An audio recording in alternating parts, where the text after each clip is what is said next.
If someone has come to see that they were mistreated during their formative years, they could have a strong need to talk to their parent or parents about what happened. Now, it might seem strange as to how they have only just come to see that this was the case.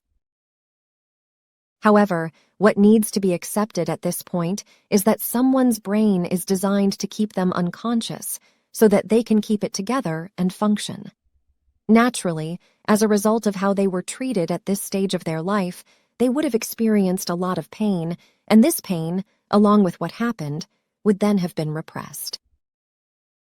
So, as the years passed, their ability to keep it together and function wouldn't have been as effective.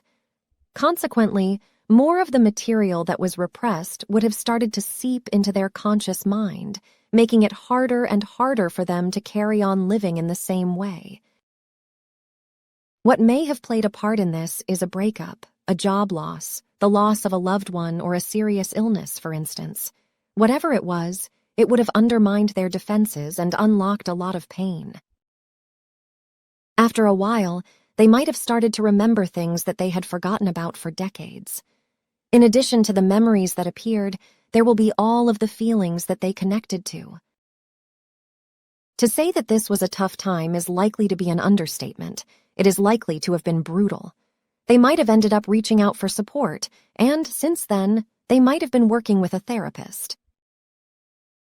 After having worked with a therapist for a little while, they might have the need to talk to the parent or parents who mistreated them.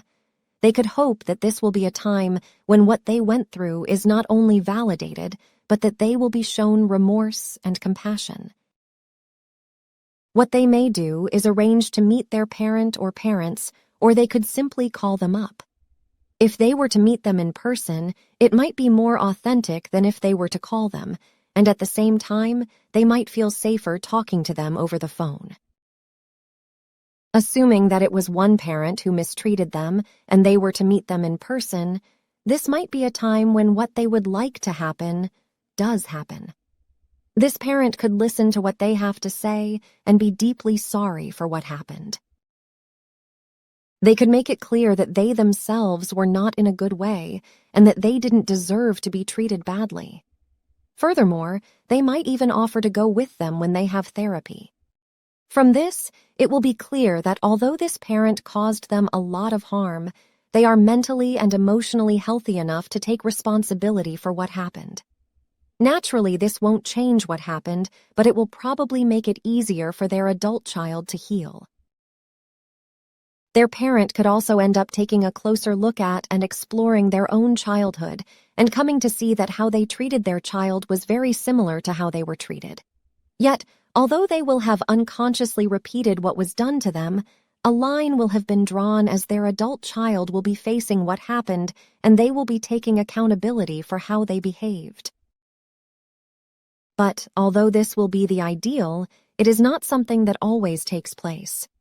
As a result of this, they could talk to their parent about what happened, either in person or over the phone, and this parent could dismiss just about everything they say and make out that they are making it up.